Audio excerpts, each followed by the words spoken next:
नमस्कार,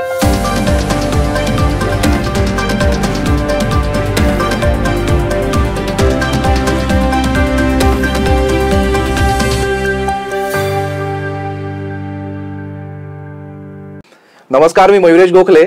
शंखनाद प्रस्तुत मिशन मोटिवेशन या भागात आपले स्वागत करतो.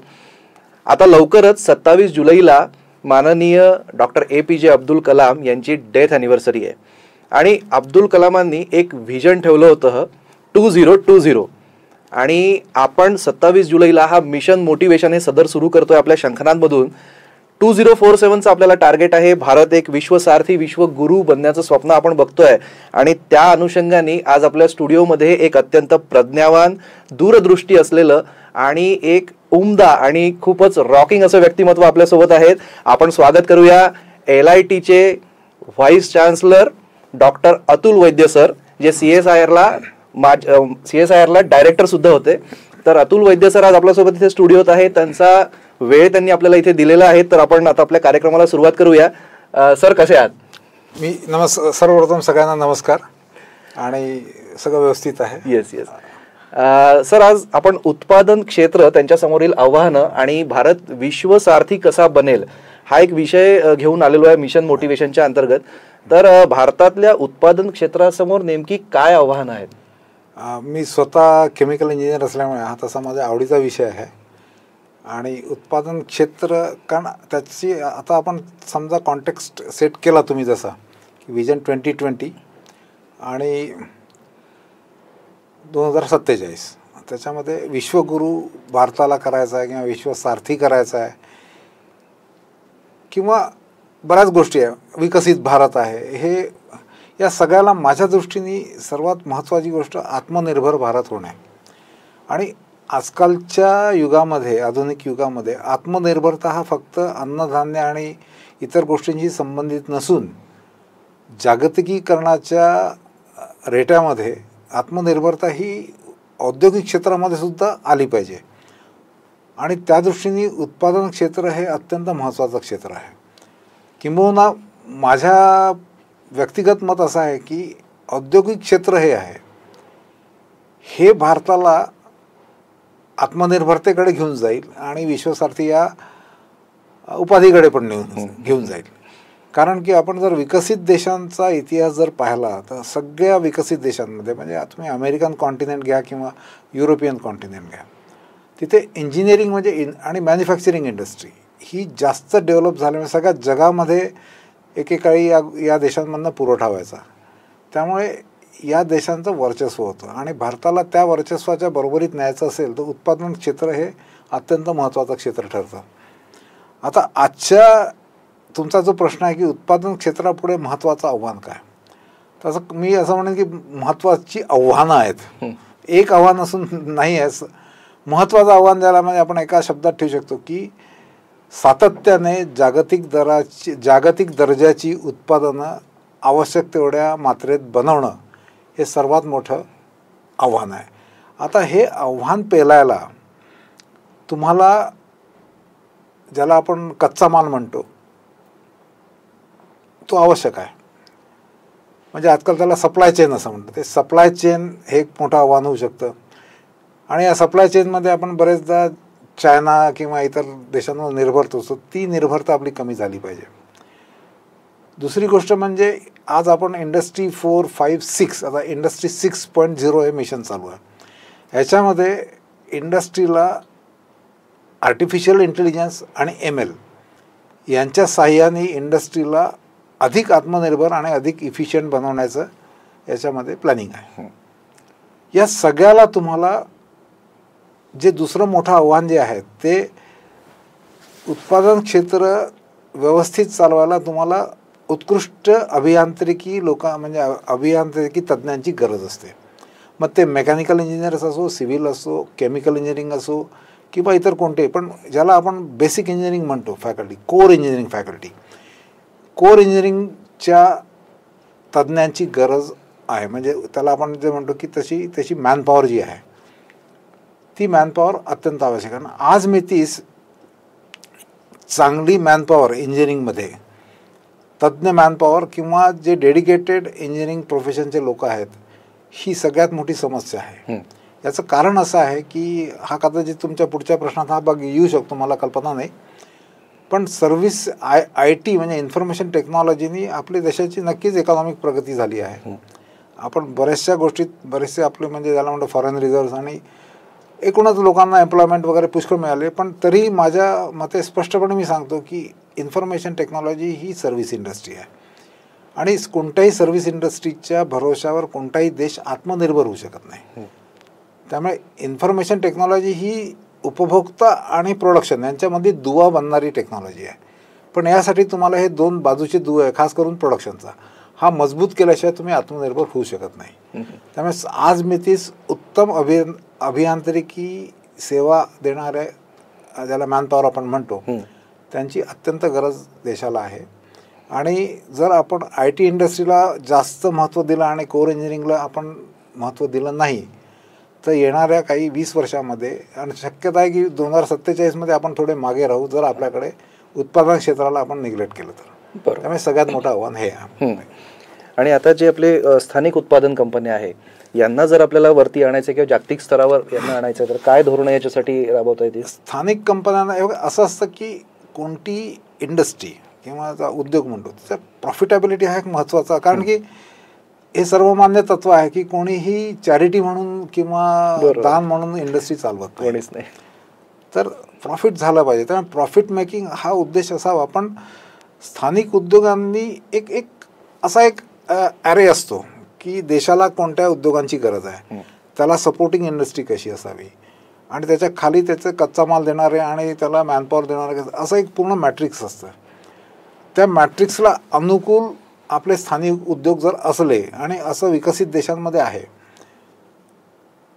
तर आपली एक रचना व्यवस्थित पाहिजे, औद्योगिकीकरणाची रचना पाहिजे. स्थानिक उद्योग ते एका विशिष्ट समुदायाला त्यांची सर्व्हिसेस देतात किंवा उत्पादनं देतात, त्याच्यात नाही का मोठ्या व्याप्त प्रमाणात देशाला जे आवश्यक उद्योग आहेत त्यांना त्यांची सर्व्हिस म्हणजे एक असं हे पूर्ण नेटवर्क असतं हे एस्टॅब्लिश झालं पाहिजे. त्यामुळे स्थानिक उद्योगांना फक्त प्रॉफिटेबिलिटी हा उद्देश जरूर असावा, पण त्याच्या व्यतिरिक्त त्यांना देशाला कोणत्या टेक्नॉलॉजीची गरज आहे आणि त्याच्यासाठी काय काय उपलब्ध तर त्यांचं एक विशिष्ट प्रकारे ट्रेनिंग होणं जरुरी आहे. आणि जे स्टार्टअपची आपण कन्सेप्ट आहे, स्टार्टअपचा कन्सेप्ट तोच आहे मुळात, to support the higher level of industrialisation. तर त्याच्यासाठी तुम्हाला त्यांना आवश्यक ते ट्रेनिंग देणं आवश्यक आहे. याच्यामध्ये एक सुसूत्रता असणं जरुरी आहे स्थानिक लोकांच्या उद्योगांमध्ये. पण केवळ तुमचा उद्योग खूप भरभराटीला आला छोटा आणि मी तसाच करतो मग माझ्या पाहून तिसरा करतो याच्यामध्ये सगळेच लोक खाली येतात. असं न होता त्याच्यामध्ये एक विशिष्ट असं सुसूत्रीकरण असावं आणि एक विशिष्ट ॲरे ज्याला किंवा मॅट्रिक्स असं ते फॉलो करावं हे.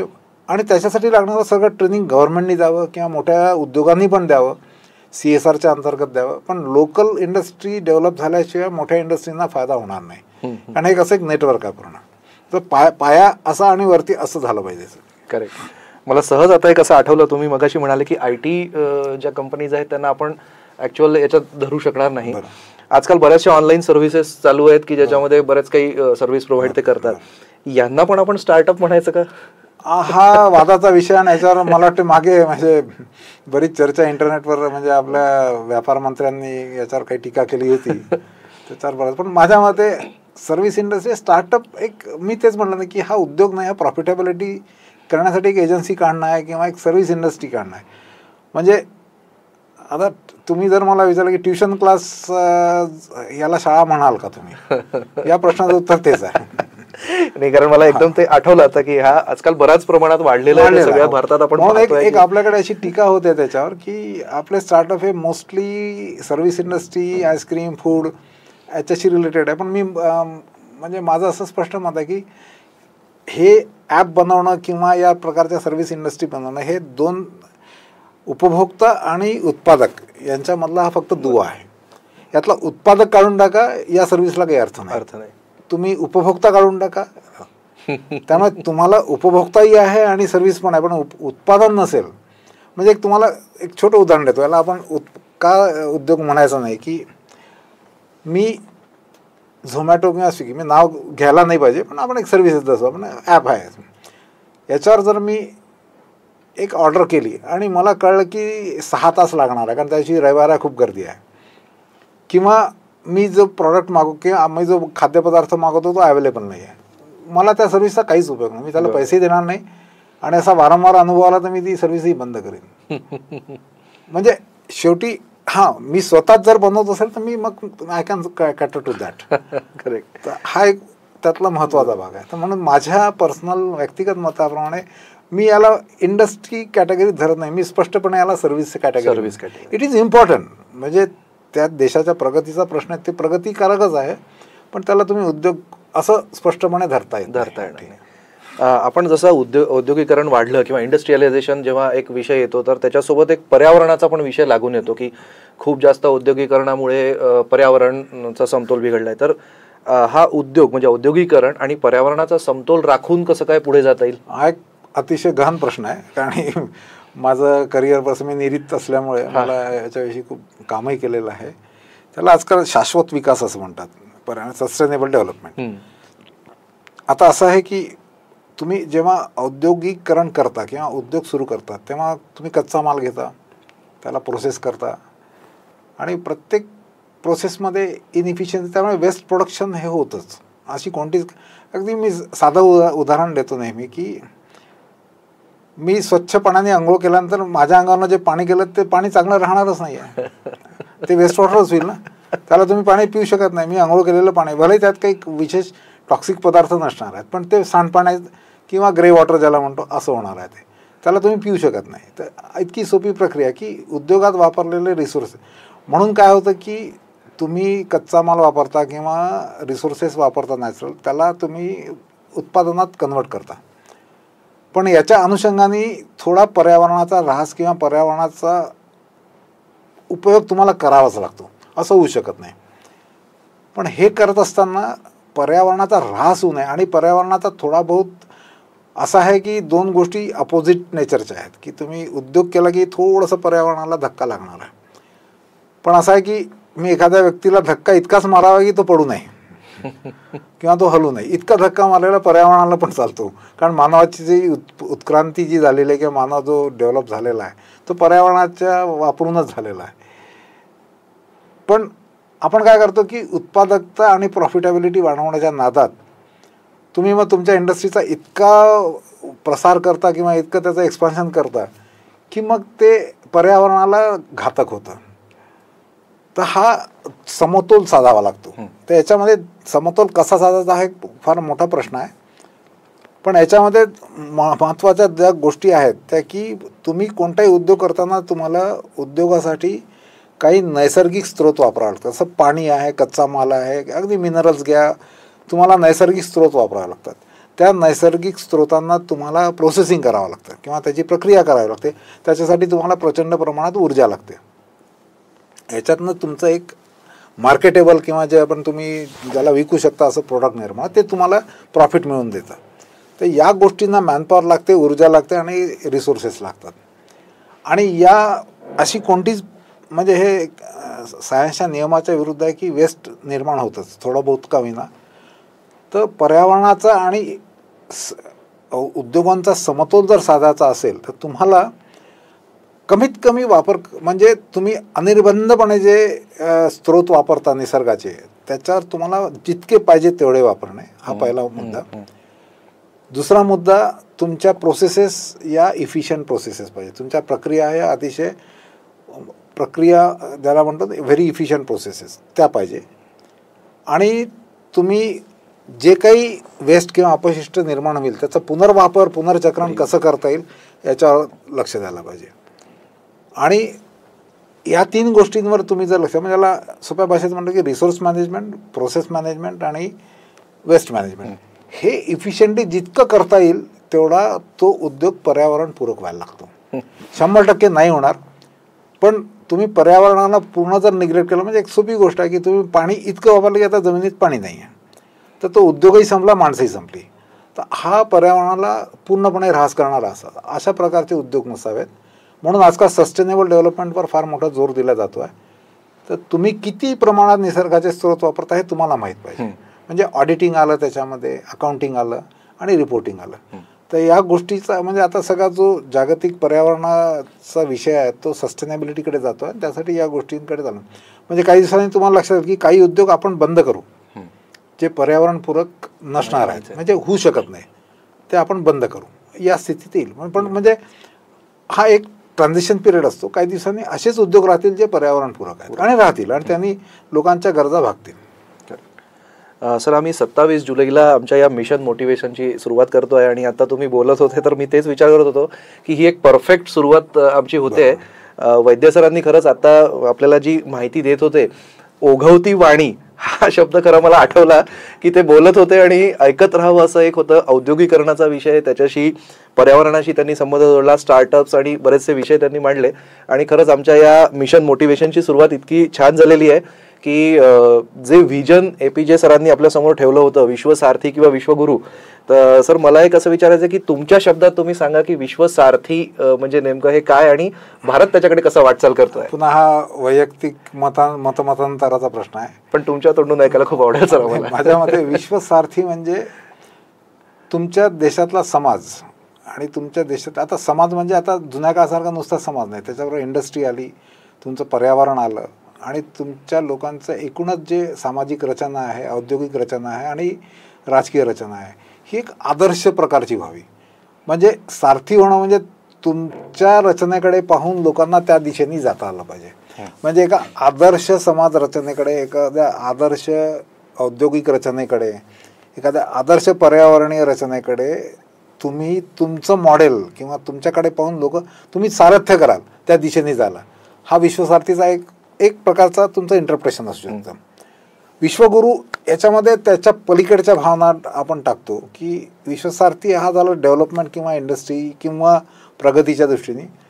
विश्वगुरूमध्ये माझ्या दृष्टीने थोड्या आध्यात्मिक संकल्पना येऊ शकतात की शेवटी असं आहे की माझ्या गरजा, ज्या गरज आहेत माझ्या नीड्स म्हणतो आपण, त्या अनिर्बंध आहेत, इनफायनाईट आहे आणि त्या गरजा कमी करायच्या. आणि आपल्या ह्या पूर्वजांना चांगलं समजलं होतं म्हणून आपल्या पूर्वजांनी तुम्हाला जे सांगितलं की तुमच्या गरजा कमी करा किंवा जंगलात राहणे, ऋषीमुनीसारखं राहणे, कमीत कमी निसर्गाच्या सान्निध्यात आवश्यक तेवढं. आता आपण तेवढं करू शकत नाही आता, पण तुमच्या म्हणजे आज माझ्याकडे हा मोबाईल आहे पण मी 3 मोबाईल ठेवणं हे बरोबर नाही आहे.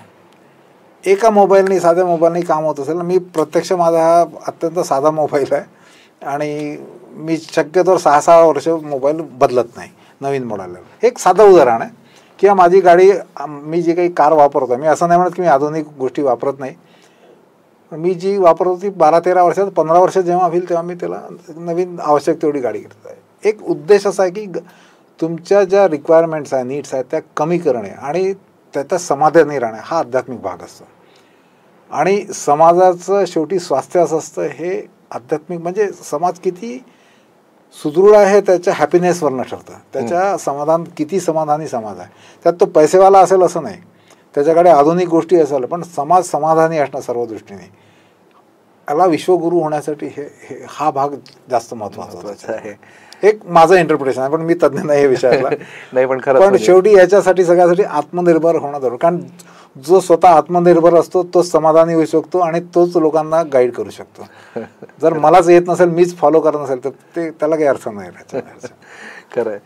आपला भारत तसा, आपल्या भारताला हजारो वर्षांचा इतिहास आहे आणि आपण असं एक ऐकू नये की आपला भारत एकेकाळी उद्योग, व्यापार आणि सगळ्याच बाबतीत अग्रेसर होता आणि नंतरच्या काळात मग थोडंफार बदल त्याच्यात झाले. तर हाच दर्जा जर आपल्याला परत मिळवायचा असेल तर त्या अनुषंगाने, म्हणजे आपल्या आज औद्योगिकरणाच्या विषयाशी तो कुठेतरी संबंधित आहे, तर त्या अनुषंगाने काय करता येईल? आता आपल्याकडे बरंचसं विज्ञान होतं, आपल्याकडे बरेचसं उद्योग होते, अर्थात ते त्या काळानुरूप होते. मग त्याची नेहमी तुलना लोक म्हणतात की आपल्याकडे मोटर होती का, अशी तुलना नाही करायची.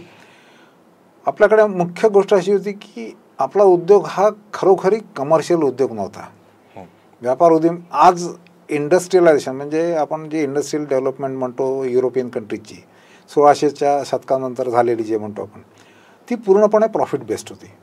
भारताचा उद्योग माझ्या मते किंवा माझं जे काही अल्प वाचन आहे किंवा माझी माहिती आहे त्याप्रमाणे भारतीय उद्योग हा जरुरीपुरता उद्योग होता. हा कधीच कमर्शियल लेवलला किंवा जगावर राज्य करायचं आहे अशा उद्देशाने झालेला उद्योग नव्हता. अर्थात आताच्या युगात ते शक्य नाही. तुम्हाला कॉम्पिटिशनमध्ये यावं लागेल, तुम्हाला लोकांवर राज्य नाही करायचं, पण तुम्हाला लोकांच्या पुढे राहायचं आहे. त्यामुळे जुन्या सारखे दिवस आणायचे तर आपल्याला मुख्य म्हणजे आपलं समाज रचना, म्हणजे मी जातीवाद किंवा अशा गोष्टींवर बोलायची इच्छा नाही माझी, पण एक विशिष्ट अशी रचना असते किंवा आपण उद्योग जे करतो ते हे विशिष्ट त्याच्या स्किल डेव्हलपमेंट त्या उद्देशाने त्यातल्या चांगल्या गोष्टी ज्या आहेत त्या घेऊन आपल्याला पुढे जावं लागणार आहे.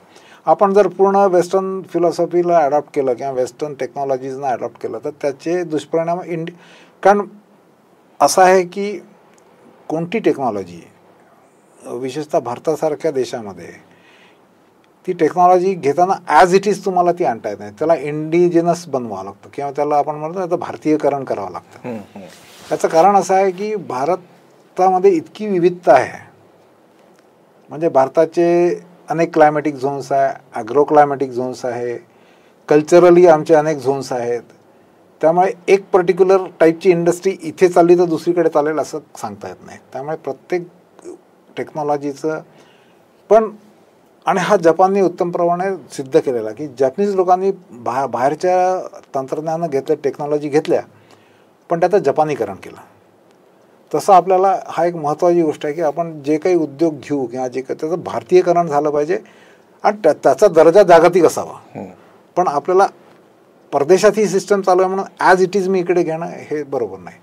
तर मला प्रत्येक गोष्टीचं भारतीयकरण माझ्या समाजाच्या आणि माझ्या एकूण क्लायमॅटिक आणि याच्या कंडिशनच्या प्रमाणे मला त्याचं भारतीयकरण करून मग ती टेक्नॉलॉजी आपण जास्त सक्सेसफुल होऊ. बरोबर. एक साधा गोषवारा असा. बरोबर. मध्ये आपण बऱ्याचशा कार्यक्रमांमध्ये व्होकल फॉर लोकल हा शब्द ऐकून होतो आणि त्याच्यावर बरेचसे हे झालेले आहेत नवीन उद्योजकांसाठी वगैरे. नेमकं काय आहे vocal for local? Vocal for local म्हणजे आता मी मगाशी जो मुद्दा मांडला तुमच्या पहिल्या प्रश्नात का दुसऱ्या प्रश्नात की उद्योगाची एक कडी असते किंवा उद्योगाचा एक त्यात लोकल उद्योग फार महत्त्वाचे असतात.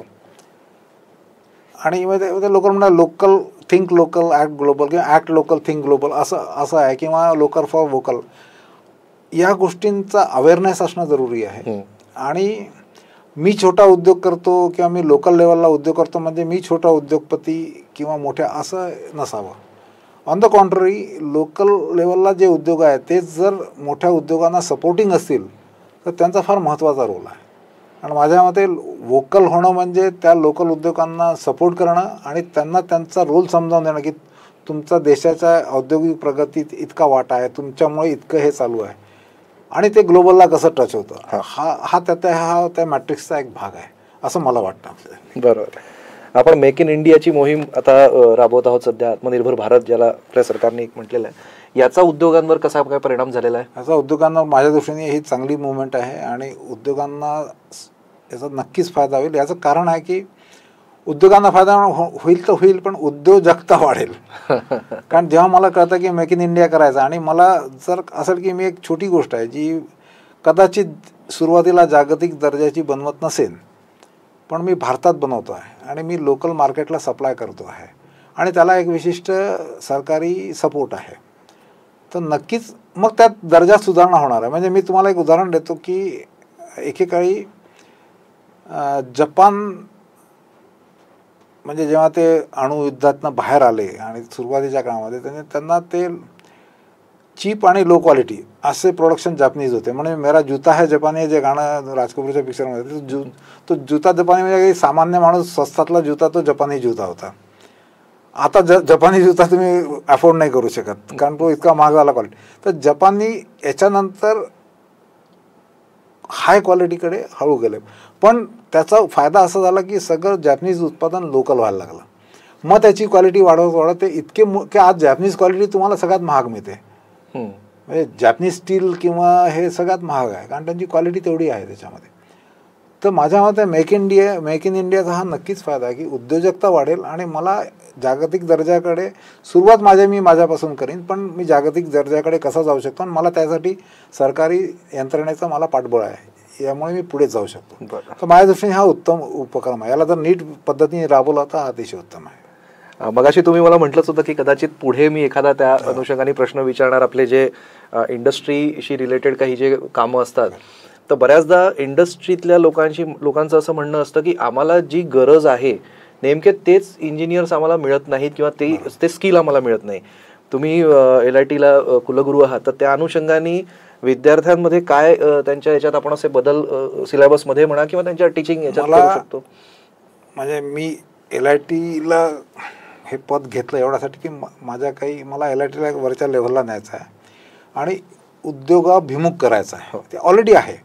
याचं महत्त्वाची गोष्ट LITचा सगळ्यात मोठा प्लस पॉईंट हा आहे आणि हे सगळ्यांनी लक्षात ठेवा की LITमध्ये फार आधीपासून, म्हणजे मी तर आत्ता जॉईन झालो, आधीपासून LITची पॉलिसी, IT इंडस्ट्री LITमध्ये रिक्रुटमेंटसाठी येत नाही.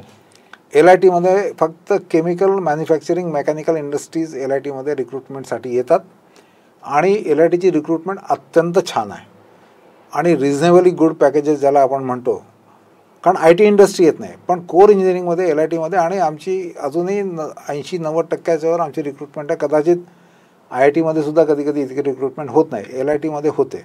याचं कारण LIT पहिल्यापासून व्यवसाय किंवा उद्योगाभिमुख राहिलेला आहे. आता याच्यामध्ये आधुनिक काळामध्ये उद्योगांना ज्या काही गोष्टी लागणार आहे त्यासाठी 2 गोष्टी आहे की एका विद्यापीठाला वर नेणारे विद्यार्थी असतात, तिथली फॅकल्टी म्हणजे तिथले प्राध्यापक वर्ग असतो आणि त्यांचे जुने विद्यार्थी किंवा अलुमनाय ज्याला म्हणतो. या 3 गोष्टींकडे मी लक्ष देतो आहे. म्हणजे मला चेंज करायचं आहे. अलुमनायचा भरपूर वापर LIT विद्यापीठाच्या प्रगतीसाठी, LITच्या विद्यार्थ्यांना कसं जागतिक दर्जाचं करायचं किंवा LITच्या विद्यार्थ्यांना कसं उद्योगाभिमुख करायचं याचं मी स्वतः त्यांच्याशी इंटरॅक्शन करतो, फॅकल्टी करतो आणि हे फर्स्ट इयरपासून घ्यायचं आहे. एका वर्षात होणारी गोष्ट नाही. म्हणजे फर्स्ट इयरला LITत विद्यार्थी आला, तो इंटरॅक्शन करत करत त्याला सगळ्यात चांगल्या लोकांशी इंटरॅक्शन करायचं. म्हणजे त्याला एक व्यवसायांना किंवा उद्योजकांना काय लागतं, कशा प्रकारचं व्यक्तिमत्व लागतं, कशा प्रकारचे लोक लागतात हे त्याला कळेल. तो तसा स्वतःला घडवेल. त्याला पूरक असं टेक्नॉलॉजिकल नॉलेज जे आहे ते कोर्सेसमध्ये काही बदल मी केलेले करणार आहेत आणि त्याला आणखीन आधुनिक आणि इफेक्टिव्ह कसं बनवायचं आहे. म्हणजे विद्यार्थी he should be a good communicator. त्याला इंडस्ट्रीसमोर आपले विचार मांडता आले पाहिजे आणि त्याच्याकडे टेक्नॉलॉजिकल सर्व शस्त्रास्त्र पूर्ण असावे आणि फॅकल्टी त्या दृष्टीने त्याला ट्रेन करेल. असा हा एक त्रिसूत्री कार्यक्रम आहे आणि त्याच्यासाठी अलुमनाय किंवा सरकारी अनुदानं किंवा माझा स्वतःचा कॉन्टॅक्ट्स याचा जितका वापर करता येईल उत्तम रीतीने तो हा विद्यार्थी. पण मी नेहमी मध्ये माझी मुलाखत आली होती, मी त्याला की माझं प्रोडक्ट विद्यार्थी आहे. माझं विद्यार्थी जितका चांगला, जितका समाधानी विद्यार्थी जितका वरती जाईल आयुष्यात करिअरमध्ये, तेवढा माझा विद्यापीठाचं नाव आपोआप होणार आहे. त्यामुळे माझा सगळा फोकस हा विद्यार्थ्यांवर आहे. त्याला अनुषंगाने कुलगुरू, त्याला अनुषंगाने फॅकल्टी, त्याला अनुषंगाने करिक्युलम, त्याला अनुषंगाने आमचे रिक्रुटमेंट आणि माझी विद्यार्थ्यांचा सपोर्ट, हे सगळं हे एका विद्यार्थ्याला वरती आणण्यासाठी हे माझं मॉडेल आहे आणि त्यासाठी मी भरपूर प्रयत्न करतो आहे. नक्कीच. म्हणजे आता बरेच काही प्रश्न माझ्या मनात येत आहेत, पण आपल्याला थोडंसं वेळेचं बंधन आहे. तुम्ही नीरी CSIRला संचालक होते आणि त्याच्यानंतर आता तुम्ही LITचे कुलगुरू. ते एक वेगळं क्षेत्र आणि हे आता एक वेगळं क्षेत्र आहे. अनुभव तुमच्या पाठी बराच आहे आणि त्याच्यामुळे आमच्या दर्शकांना तुम्ही आज काय मार्गदर्शन कराल? कशाबद्दल करायचं? हा जो तुमचा म्हणजे तुम्ही नीरीतून आता एज्युकेशन सेक्टरला आले आणि आता आपण औद्योगिकरण, दर्शकांना, विद्यार्थ्यांना, सगळ्यांना की 2 गोष्टी आहे की तुम्ही ज्या क्षेत्रात काम करता त्या क्षेत्राचा अभिमान धरा, पहिली गोष्ट. दुसरीकडे पाहू नका म्हणजे अरे मी इंजिनियर आहे, मग CA आहे, तो अमुक असं. You should be proud of your profession. मग ते कोणतेही काम असो, तुम्हाला तुमच्या कामाची डिग्निटी तुम्हाला मेंटेन करावी लागते आणि तुम्हाला तुमच्या कामाचा अनुभव असायला पाहिजे. दुसरी गोष्ट, आयुष्यात कुठेही सगळ्या विद्यार्थ्यांना आणि तरुण मुलांना मी सांगू इच्छिन की there is no shortcut to the success. शॉर्टकटनी यश मिळत नाही. लॉटरी लागणं हे यश नाही आहे, हे तुमचं नशीब आहे. पण हे एखाद्यालाच लागतं. पण अदरवाईज प्रत्येकाला कष्ट करून स्वतःचा दर्जावर न्यावा लागतो आणि आयुष्यात यश हे कष्टसाध्यच असतं. हा दुसरा मुद्दा. तिसरा मुद्दा, विद्यार्थ्यांनी वाचन अतिशय महत्त्वाचं आहे. आजकालची पिढी मोबाईल आणि इंटरनेटच्या जमान्यात आपण वरवरचं सर्च करतो आणि खोलात जात नाही.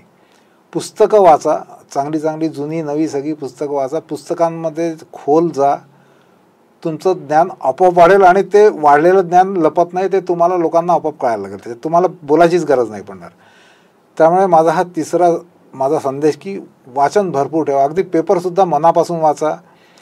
इंटरनेट पाहत असाल तर ते मनापासून त्यातले सगळे डिटेल वाचा, ते खरं आहे का खोटं आहे याचा प्रयत्न करा. आणि चांगली नावाजलेली पुस्तकं अगदी मध्ये कोणत्याही विषयाची असो ती वाचा, त्या विषयाला समजायचा प्रयत्न करा आणि त्या विषयाच्या खोलात जायचा प्रयत्न करा. बाकी यश आपोआप येतं. किंवा तुमचं ज्ञान वाढलं की ज्ञान आपोआप बोलायला लागतं. असं म्हणतात की जो ज्ञानी असतो त्याला सांगावं नाही लागत मी ज्ञानी आहे म्हणून, लोक त्याच्याकडे येतात. तसं व्हायचा प्रयत्न करा. हा एक जनरल संदेश मी देऊ शकतो, कारण मी आता एक कुलगुरू या नात्याने स्टुडंट समजतो आणि तसं देतो. ठीक आहे. नाही सर, आम्ही सुद्धा म्हणजे तुम्ही सांगत होते आणि मी तोच विचार करत होतो की खरंच हे जी काही त्रिसूत्री सांगितली तुम्ही आज, तर नक्कीच आमचे दर्शक आणि आम्ही स्वतः सुद्धा नक्कीच याचा विचार करू आणि याच्यावर आम्ही प्रयत्न करू की याला कसं पुढे आम्ही येऊ शकतो. सर, आमचं मिशन मोटिवेशनची जी आज कार्यक्रमाची जी सुरुवात झाली, आज हा पहिला एपिसोड आम्ही केला, खरंच हायली मोटिवेटेड हा शब्द म्हणजे बऱ्याचदा ते मोटिवेशन स्पीकर्स स्टेजवर काहीतरी सांगत असतात, पण तो खरोखर काय असतो हे आज आम्हाला तुमच्या या वाणीतून लक्षात आलं. तुम्ही एवढा बहुमूल्य वेळ आम्हाला इथे दिलात आणि इतकी सगळी माहिती दिली, त्याच्यासाठी आमच्या शंखनादच्या पूर्ण टीमकडून आणि आमच्या दर्शकांकडून आपले खूप खूप धन्यवाद. मलाही अतिशय आनंद वाटला. माझे विचार आहेत हे अनुभवातून आलेले विचार आहेत, ते तुमच्यासमोर ठेवण्याचा एक मला संधी मिळाली. मी पण शंखनादचा आभारी आहे. धन्यवाद. धन्यवाद.